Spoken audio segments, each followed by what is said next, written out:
আচ্ছা, আমরা লাস্ট ক্লাসে যেখানে শেষ করছিলাম সেটা হলো ব্যাকটেরিয়ার একটা স্ট্রাকচার কেমন হতে পারে সেটার উপর বেস করে আমরা লাস্ট ক্লাসটা নিয়েছিলাম।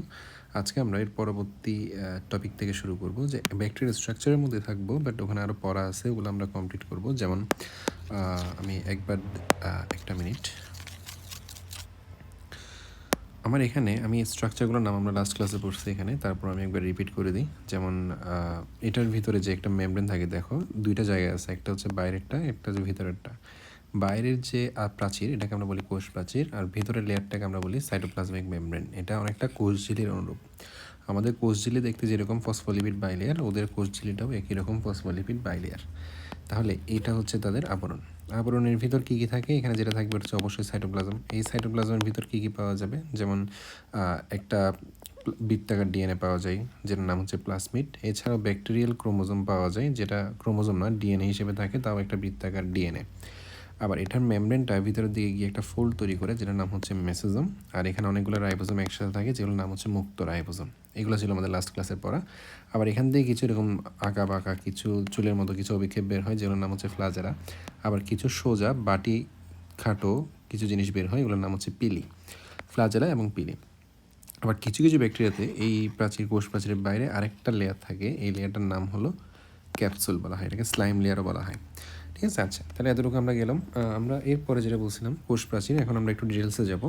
কোষ প্রাচীর হলো একটা ব্যাকটেরিয়ার জড় অংশ, মানে এটা জীবিত না। আমরা জানি যে কোষ প্রাচীর কাদের থাকে, একটা উদ্ভিদের কোষ প্রাচীর থাকে, ঠিক সেমভাবে একটা ব্যাকটেরিয়ারও কোষ প্রাচীর থাকে। উদ্ভিদের জড় আবরণ যেরকম কোষ প্রাচীর, এই ব্যাকটেরিয়ার জড় আবরণও হলো এই কোষ প্রাচীর। এটার প্রধান উপাদান যেটা, সেটা হলো পেপটিডোগ্লাইকান। পেপটিডোগ্লাইকান হচ্ছে এটার প্রধান উপাদান। হোয়াট ইজ পেপটিডোগ্লাইকান একটু পর জানতে পারবা। আর পেপটিডোগ্লাইকানের অপর নাম হলো মিউরিন। এটার অপর নাম কি? মিউরিন বলা হয়। সাথে থাকে মোরামিক অ্যাসিড, টিকোইক অ্যাসিড।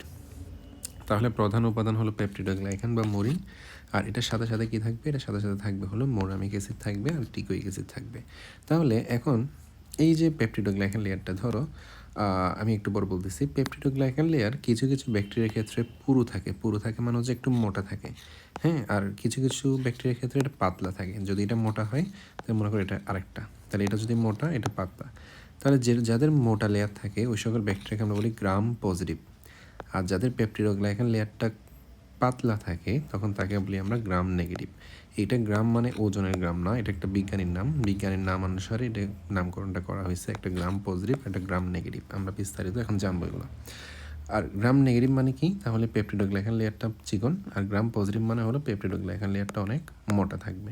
এতটুকু কথা হচ্ছে, আমরা এতটুকু জানলাম। এখন কথা হলো এই গ্রাম স্ট্রেনিং, এই জিনিসটার ইতিহাস কি? এই গ্রাম স্ট্রেনিং সর্বপ্রথম কোন বিজ্ঞানীটা দেখাইছেন? আমরা এটা দিয়ে কী বোঝাই, গ্রাম পজিটিভ মানে কি, গ্রাম নেগেটিভ মানে কি, এগুলো দিয়ে কী বোঝায় আমরা এখন একটু জানার চেষ্টা করব। তাহলে আসো, এটা একটা প্রাসঙ্গিক তথ্য, বাট এখান থেকে প্রশ্ন আসে।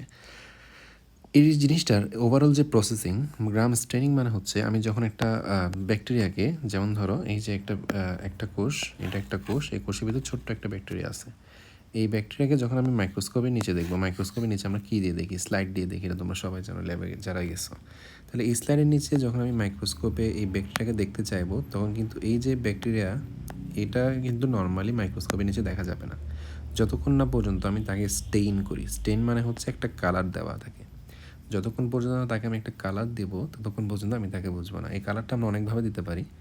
যেমন হয় আমরা ব্যাকটেরিয়াকে কালার করে দিতে পারি, না হয় এটা ব্যাকটেরিয়ার ব্যাকগ্রাউন্ড যেটা আছে, এই ব্যাকগ্রাউন্ডটাকে কালার করে দিতে পারি। ঠিক আছে, এটাকে বলা হয় স্টেইনিং করা। স্টেইনিং মানে কালার করা। আচ্ছা, তাহলে স্টেইনিং করা আমরা বুঝলাম। তাহলে এই যে গ্রাম স্টেইনিং, এটাও এক ধরনের স্টেইনিং প্রসেস। এখানে আমরা কি করি খেয়াল করো। গ্রাম স্টেইনিং উদ্দেশ্য কি? মাইক্রোস্কোপের নিচে ব্যাকটেরিয়াকে দেখা। কি দিয়ে? রং অথবা ডাই দিয়ে। ঠিক আছে, আমরা কি করব, প্রথমে একটা স্লাইড নিব, ওই স্লাইডে ব্যাকটেরিয়াল স্মেয়ার নিব। ব্যাকটেরিয়াল স্মেয়ার মানে এমন একটা জিনিস নিব যেখানে ব্যাকটেরিয়াটা থাকে, আমাদের কাঙ্ক্ষিত যে ব্যাকটেরিয়া যেটাকে আমরা দেখতে চাচ্ছি, ওটা যেখানে থাকে ওটার নাম হচ্ছে স্মেয়ার। এই ব্যাকটেরিয়াল স্মেয়ারটা নিব।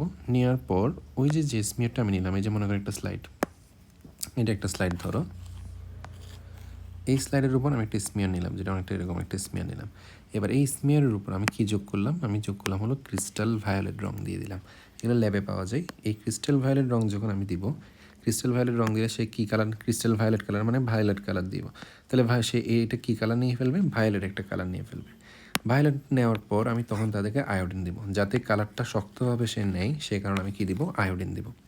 এরপর কি করব, আমি অ্যালকোহল দিয়ে জিনিসটাকে ধুয়ে ফেলবো, মানে আয়োডিন দিয়ে কালার করার পর আমি অ্যালকোহল দিয়ে এই জিনিসটাকে ধুয়ে ফেলবো। ধুয়ে ফেলার পর এবার খেয়াল করো, ধুয়ে ফেলার পর আমি আরেকটা রং অ্যাপ্লাই করবো, যেটা যে রংটা হচ্ছে একটা লাল কালারের রং। এখন খেয়াল করো, লাল কালারের রং যখন আমি অ্যাপ্লাই করব, তখন এখানে দুই ধরনের ঘটনা দেখা যাবে। যাদের পেপটিডোগ্লাইকান লেয়ারটা মোটা ছিল তাদের ক্ষেত্রে কি হলো, মানে আমরা এখানে অ্যালকোহল দিয়ে ধোয়ার সময় কি ধরে নিচ্ছি, অ্যালকোহল দিয়ে ধোয়ার সময় কিছু ব্যাকটেরিয়ার ক্ষেত্রে রংটা ধুয়ে চলে যাবে। কোন রংটা? ক্রিস্টাল ভায়োলেট রংটা। যখন আমি অ্যালকোহল দিয়ে ধুবো, তখন এই ক্রিস্টাল ভায়োলেট রং কিছু কিছু ব্যাকটেরিয়ার ক্ষেত্রে ধুয়ে চলে যাবে, আবার কিছু কিছু ব্যাকটেরিয়ার ক্ষেত্রে এটা ধুয়ে যাবে না। কাদের ক্ষেত্রে যাবে, কাদের ক্ষেত্রে যাবে না? যেমন যাদের পেপটিডোগ্লাইকান লেয়ারটা চিকন পাতলা, ওদের ক্ষেত্রে চাইলে রংটা ইজিলি এই লেয়ারটা ভেদ করে চলে যেতে পারে। তাহলে যাদের পেপটিডোগ্লাইকান লেয়ারটা পাতলা, তাদেরকে যদি আমি অ্যালকোহল দিয়ে ধুই, তারা কিন্তু ভায়োলেট কালারটা ছেড়ে দেয়। কিন্তু যাদের পেপটিডোগ্লাইকান লেয়ারটা মোটা, তাদেরকে যদি আমি অ্যালকোহল দিয়ে ধুই, ওরা কিন্তু এই ভায়োলেট কালারটা ছাড়ে না, ওরা ওই ভায়োলেট কালারটা নিয়ে বসে থাকে। যখন আমি আবার লাল রং অ্যাপ্লাই করব, তখন কি হয়, ওই যাদের পেপটিডোগ্লাইকান লেয়ার মোটা, তারা তো ভায়োলেট রং ছাড়ে নাই, তার মানে তারা এখনও ক্রিস্টাল ভায়োলেট ছাড়বে না। না ছাড়লে তারা কি করবে না, লাল রংটাকে নিবে না। ওরা কালার ছাড়ে নেয়, তারা আরেকটা কালার কেন নেবে? তাহলে তার কালারটা কী হবে, ভায়োলেট কালার। যাদের কালার আমি ভায়োলেট দেখবো, মানে লাল রং অ্যাপ্লাই করার পরও যাদের কালার ভায়োলেট, তার মানে আমি বুঝে যাবো তারা গ্রাম পজিটিভ।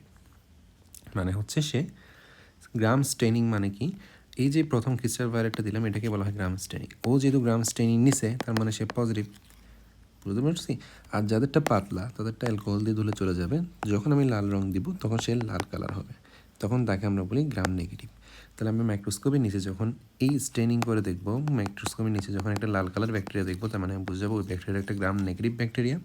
যদি আমি দেখি তার কালারটা ভায়োলেট কালার, তখন আমি বুঝে যাবো এই ব্যাকটেরিয়াটা একটা গ্রাম পজিটিভ ব্যাকটেরিয়া। এটাকেই বলা হয় হচ্ছে গ্রাম স্টেনিং।